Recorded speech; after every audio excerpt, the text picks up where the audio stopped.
माने गुरुवर मेरा अर्घ समर्पित है। एक जीवन क्या सौ सौ जीवन गुरुवर तुम्हें समर्पित है। ऋषिवर तुम्हें समर्पित है। देवादिदेव 1008 कैवल्य कमलापति श्री आदिनाथ भगवान की। देवादिदेव 1008 चैतन्य चमत्कारी चिंतामणि पारसनाथ भगवान की। देवादिदेव 1008 वर्तमान शासन नायक महावीर भगवान की।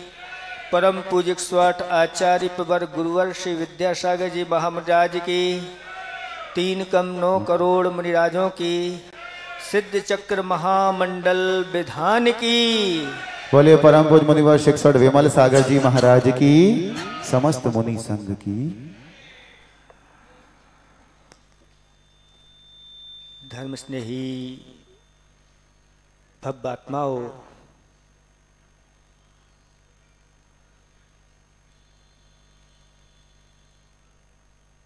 अनादिकाल से यह संसारी प्राणी कर्मों से बद्ध है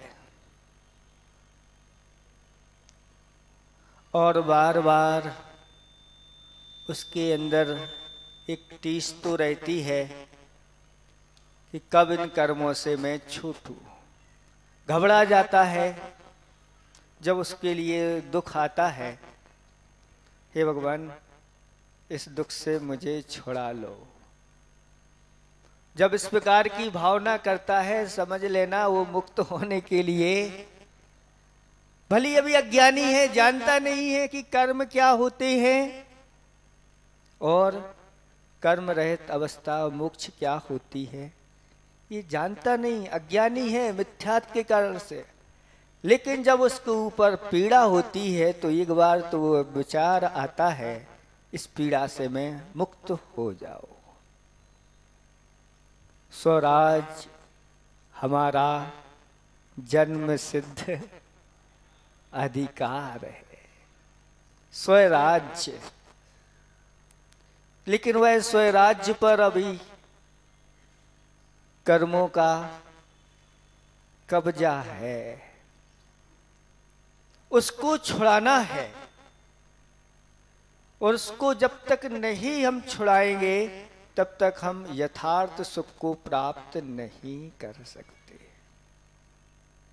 आपकी जमीन पर कोई कब्जा कर लेता है तो क्या करते हो? केस करते हो, जीवन पर्यंत केस लड़ते रहते हो जब तक वह मिले नहीं। और मर जाने के बाद भी परंपरा से केस आप लोगों के चलते रहते हैं और जहां जाते हैं वहां भी आप लड़ते रहते हैं एक दूसरे से। जब एक छोटी सी जमीन के लिए आप इतना कर लेते हैं, फिर जब हमारा अनंत वैभव उनके ऊपर 8 कर्मों ने अपना कब्जा कर लिया है और आप शांति से बैठे हो, शांति का अनुभव कर रहे हो, यही हमारी अज्ञानता है। जो अपना नहीं है उसके लिए तो हम दिन रात एक कर देते हैं और जो अपना है उसकी ओर हमारी दृष्टि होती नहीं। आचार्य जी ने एक दोहा के माध्यम से धर्मनाथ भगवान की स्तुति की है। जिससे बिछुड़े जुड़ सकें, रुदन मिटे मुस्कान, तनगत चेतन दिख सके, धर्म वही सुख खान। जिससे बिछुड़े जुड़ सकें, अनादिकाल से हम बिछड़े हुए हैं, उससे हम जुड़ जाएं, हमारा कोई परिवार का बिछुड़ जाता है या खो जाता है तो क्या करते हैं? बोलो। अभी आपका कोई बच्चा, भाई, बहन आदि आदि कोई भी अगर गुम जाए तो क्या करते हो? हैं? आपकी शांति भंग हो जाती है। लेकिन हम अपने आप से अनादिकाल से बिछड़े हुए हैं, सबसे मिलते रहते हैं हम और खुद से बिछड़े हुए हैं। कब के बिछड़े हैं? तो कहते इसका कोई आदि नहीं है। और चाहें आप तो अपने आप से मिल सकते हैं, जिससे बिछड़े जुड़ सके। रुदन मिटे मुस्कान, अनादिकाल की ये रुदन रोना मिट जाएगा और एक मुस्कान ऐसी आ जाएगी, फिर वह उस मुस्कान कभी भी दुख के रूप में बदलेगी ही नहीं। भगवान को आप देख रहे हैं, समोसण में भगवान विराजमान रहते हैं, हाथ पर हाथ रखे रहते हैं और एक उनकी सौम्य मूर्ति रहती है और ऐसा लगता है कि अच्छे से खा पी करके बैठे हैं और मुस्कान ले रहे हैं। ये सब क्या है? तो इन्होंने अपने अनंत चतुष्टय रूपी वैभव को प्राप्त कर लिया है और उनकी मुस्कान जैसी रहती है, मुस्कान भी नहीं होती। आचार्य कहते हैं कि मुस्कान भी एक क्या है? एक कर्म की प्रकृति है।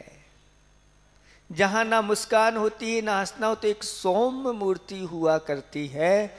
वह सौम्य मूर्ति सहज हुआ करती है और कर्मातीत हुआ करती है, वह निर्मलता का प्रतीक हुआ करती है। ऐसे भगवान होते हैं।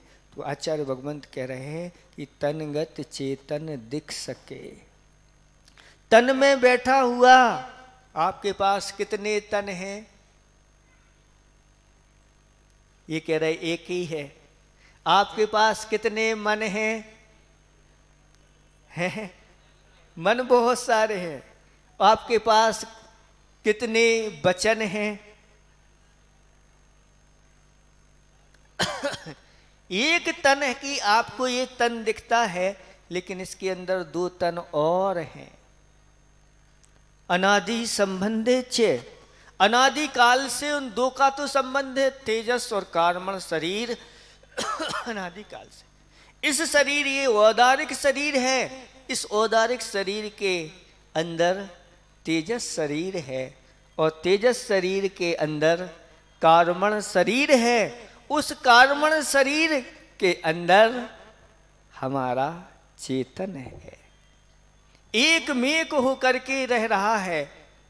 आत्मा के जो प्रदेश हैं वहीं पर उन प्रदेशों के साथ कर्मों के प्रदेशों का संबंध हो गया है और ये मोहिनी कर्म है जो निरंतर मोहित करता रहता है। वास्तव में वह हमारे छायक सम्यक्त को प्राप्त नहीं होने देता। जो छायक चारित्र आत्मा का स्वभाव है उसको प्राप्त नहीं होने देता।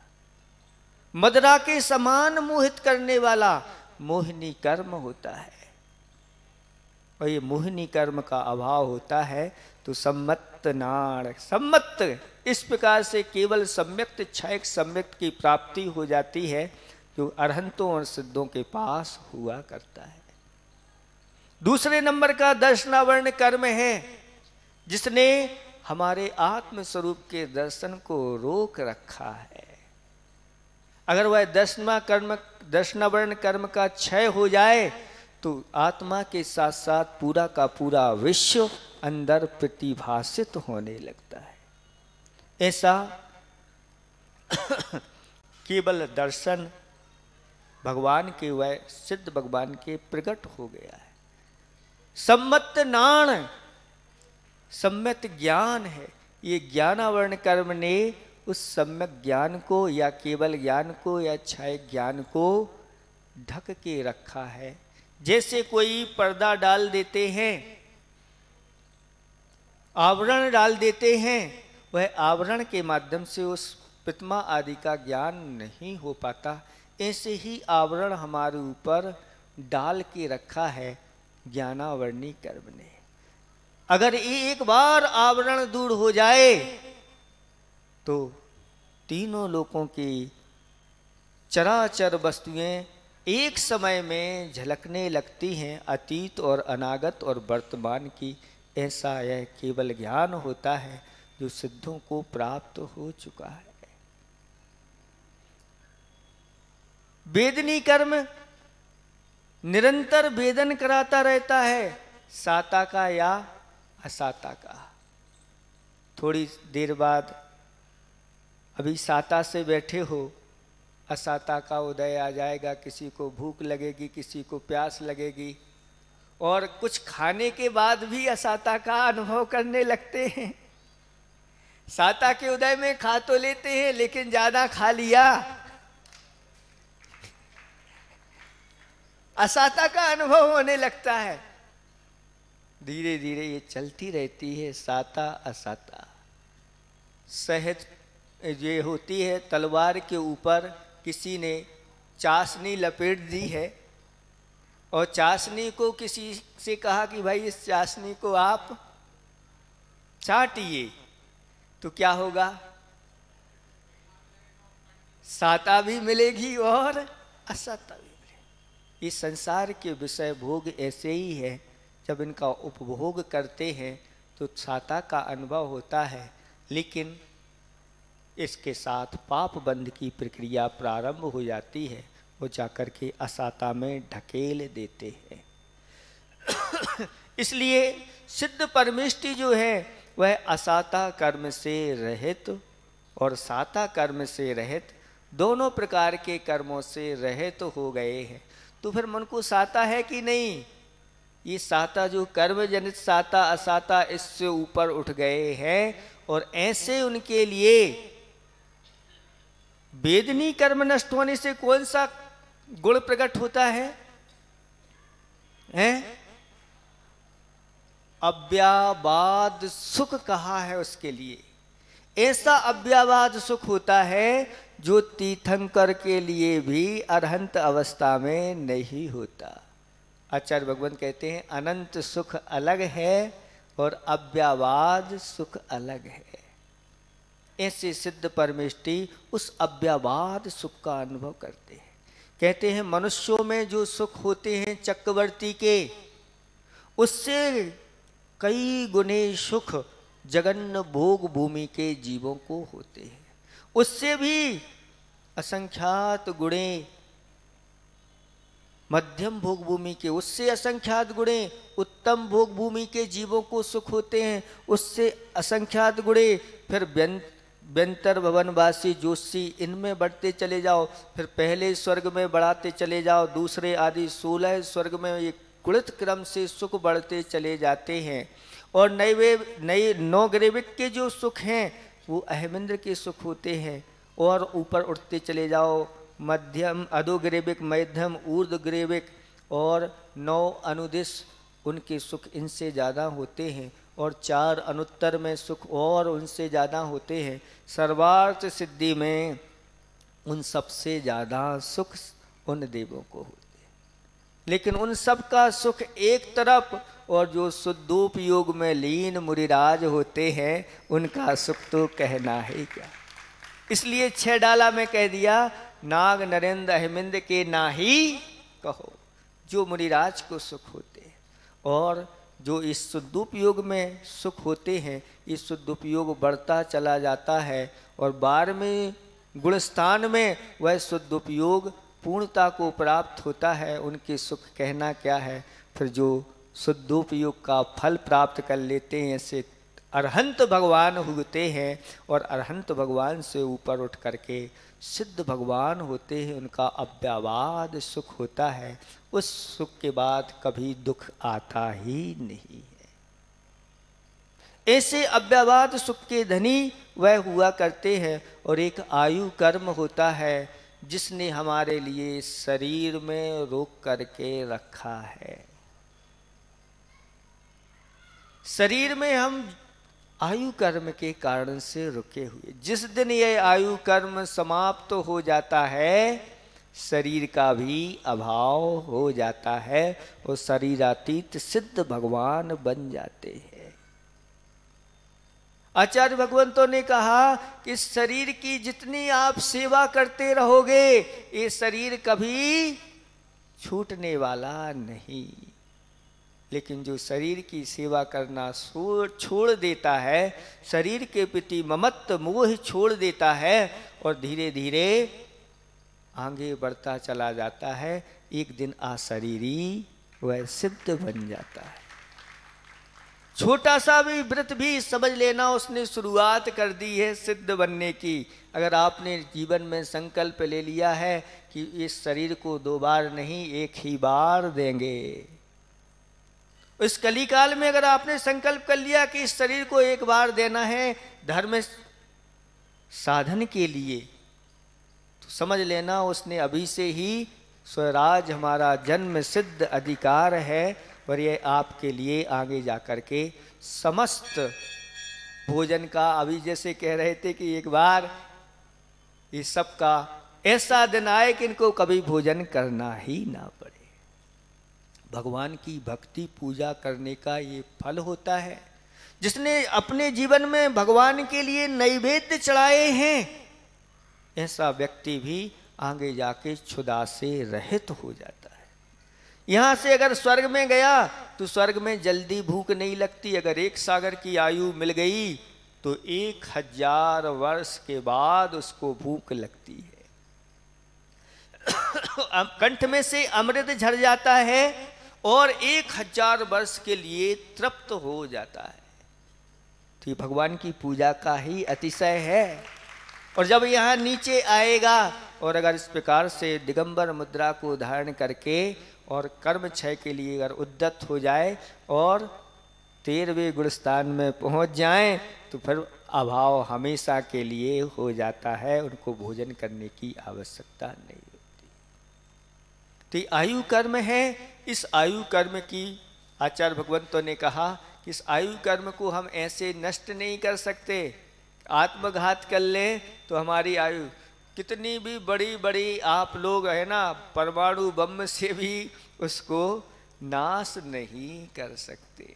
इसको नाश करने के लिए तो आचार्य भगवंतों ने बताया कि जो संयम धारण करता है रत्नात्रय को अंगीकार करता है और अंतिम चरम शरीरी हो जाता है, वही व्यक्ति इस आयु कर्म का नाश करता है। इसके बाद आता है नाम कर्म। नाम कर्म क्या है? नमयति आत्मानम इति नाम। आत्मा को नमन यानी झुकाने वाला कोई होता है तो वह नाम कर्म होता है। वह नाम कर्म जैसे पेंटर होता है, अनेक प्रकार के चित्त विचित्र बनाता है, ऐसे ही संसारी प्राणी अपने मन वचन काय की शुभ अशुभ प्रवृत्तियां करते हैं। शुभ प्रवृत्तियां करते हैं तो शुभ नाम कर्म और अशुभ प्रवृत्तियां करते हैं तो अशुभ नाम कर्म। कुबड़ा आदि बना देते हैं, अंधा बना देते हैं, लूला बना देता है, ये नाम कर्म है। जब तक यह नाम कर्म रहता है इस प्रकार से अपनी करामत दिखा देता है। लेकिन आचार्य भगवंतों ने कहा कि ऐसे सिद्ध चक्र की आराधना जो श्रावक करते हैं आगे जाकर के वह शुभ नाम कर्म को प्राप्त होते हैं। और यहाँ तक कि आगे ऐसे निमित्त मिल जाते हैं कि नाम कर्म सर्वश्रेष्ठ प्रकृति तीर्थंकर प्रकृति होती है। ऐसी तीर्थंकर प्रकृति को प्राप्त करते हैं, यानी नाम कर्म में उच्च ये सर्वश्रेष्ठ तीर्थंकर प्रकृति होती है। ऐसे भी जीव हैं जो अभी जो अशुभ नाम कर्म का उदय चल रहा है, लेकिन उन्होंने समूसण में जिनेंद्र भगवान की भक्ति की है, पूजा आराधना की है, नरकों से सीधे निकल करके तीर्थंकर के रूप में जन्म लेंगे। ये सब भक्ति पूजा की ही महिमा है। और गोत्र कर्म क्या कहता है? यह गोत्र कर्म उच्च और नीच का भेद करता है। ये ऊंचे हैं, ये हम नीचे हैं। नीचे बैठे हुए सब नीचे हैं और हम ऊपर हैं, ऐसा अभिमान नहीं कर लेना।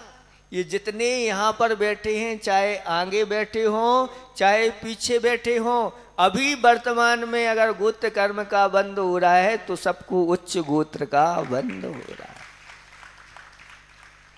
ये तो व्यवस्था है।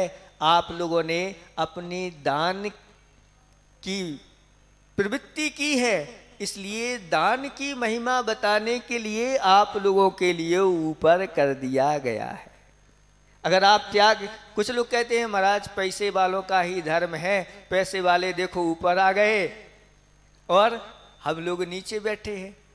तो अब सुनो अच्छी तरह से, पैसे वालों का धर्म नहीं है, जिन्होंने पैसों का त्याग किया है उनका धर्म है। जिसने जितना त्याग किया उतने वह ऊंचे उठते चले जाते हैं। हमने तो भैया पूरा त्याग किया है, तो आप लोगों ने यहाँ उठा दिया। और भगवान से हम यही प्रार्थना करते हैं कि एक दिन बिल्कुल इन शरीर और कर्मों का भी त्याग करके जल्दी से जल्दी सिद्धालय में विराजमान हो जाएं, और आप लोग भी इस सिद्ध चक्र में ऐसी आराधना करें कि सब एक साथ जाकर के सिद्धालय में 108 तो जा सकते हैं एक साथ, इससे ज्यादा नहीं जा सकते। तो ये उच्च गोत्र और नीच गोत्र है। आचार्य भगवंतों ने कहा कि दान और पूजा के माध्यम से निरंतर उच्च गोत्र का बंध यह श्रावक करता रहता है। और एक कर्म है अंतराय कर्म। अंतराय कर्म को कैसे नष्ट करें? तो जितना हो सके आप लोग किसी के अच्छे कार्यों में कभी भी कोई बाधा नहीं डालें। भले हम नहीं कर सकते, कोई बात नहीं भैया आप करो, हमारी शक्ति नहीं है, हम नहीं दे पा रहे हैं, हमारा ऐसा कर्म का उदय चल रहा है, अंतराय कर्म का उदय चल रहा है, लेकिन आप कर रहे हो, उनकी अनुमोदना करो। धन्य है आप लोगों ने इस प्रकार से। ऐसे समय में भी थोड़ी सी कमी चल रही है, कोरोना काल 2 बार निकल चुका है, फिर भी भोपाल वालों ने बहुत अच्छा उत्साह बना लिया है कि ऐसा विधान करने के लिए भी ठीक है। गुरु महाराज ने अगर आशीर्वाद दिया है तो हम उसके लिए भी तैयार हैं। और जो नहीं तैयार हो पा रहे हैं वो वहीं से इस प्रकार की अनुमोदना करें। अगर अनुमोदना नहीं करते तो ये अंतराय कर्म बीच में बाधा बन जाता है। ऐसे 8 कर्मों से रहित ऐसे सिद्ध परमेष्टि भगवान सम्मत नारदंसन वीर सुहमम तहेव अवगैरम अगुलहु मब्बाबाहम 8 गुणा होंती सिद्धारम। ऐसे सिद्ध भगवान ने ये 8 गुणों को प्राप्त कर लिया है, और आज आपने उन 8 गुणों के रूप में आप लोगों ने फल आदि चढ़ाए हैं। बताते हैं रत्न भी चढ़ाए हैं। चढ़ाए हैं कि नहीं? आप लोगों का ऐसा पुण्य बढ़ गया है कि आज रत्नों से आप लोगों ने, भले वो रत्न छोटे छोटे हों, लेकिन एक बार भी अगर छोटे रत्न भी जो चढ़ा देता है भगवान के लिए, अगले भाव में रत्नों से भरा हुआ खजाना उसको मिलता है, और आगे जाके वह रत्न लुटाता है। कुबेर बने अथवा ना बने, लेकिन कुछ ऐसे ही होते हैं, शास्त्रों में वर्णन है कि ऐसे भी सेठ हुए जिनके पास कुबेर जैसा खजाना होता है। चक्रवर्तियों के पास भी कुबेर जैसा खजाना होता है, लुटते लुटाते रहते हैं। इसलिए आप लोग अच्छी तरह से ये धर्म कर रहे हो। धर्म वही है जिस धर्म के माध्यम से हमारे कर्मों का नाश हो और शांति की प्राप्ति हो। आप लोग अच्छी शांति का आनंद आना चाहिए, अनुभव आना चाहिए। वैसे हम देखते हैं कि सारे लोग जो है ना, वो भक्ति पूजा आराम से कर रहे हैं, शांति से कर रहे हैं, लेकिन थोड़ी जो व्यवस्थापक रहते हैं उनको मेहनत ज़्यादा करना पड़ती है, और मेहनत होती है तो थोड़ा सा गर्म वह हो जाते हैं। हम उनसे भी कहना चाहते भैया ये धर्म कर रहे हैं, सौभाग्य है। हम तो ये कहते हैं कि जो यहाँ पर नहीं बैठ पाए हैं, लेकिन ये सारी व्यवस्था उन्होंने बैठने की बनाई है।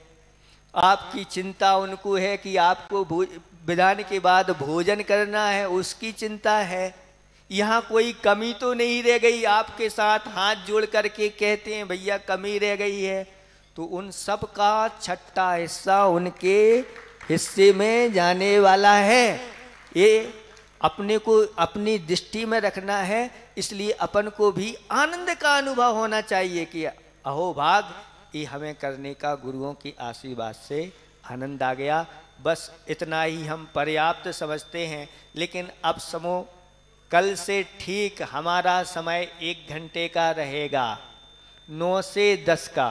बाकी आप लोग पूजा पाठ 12 बजे तक, जितने बजे तक आपको करना है आप करिए।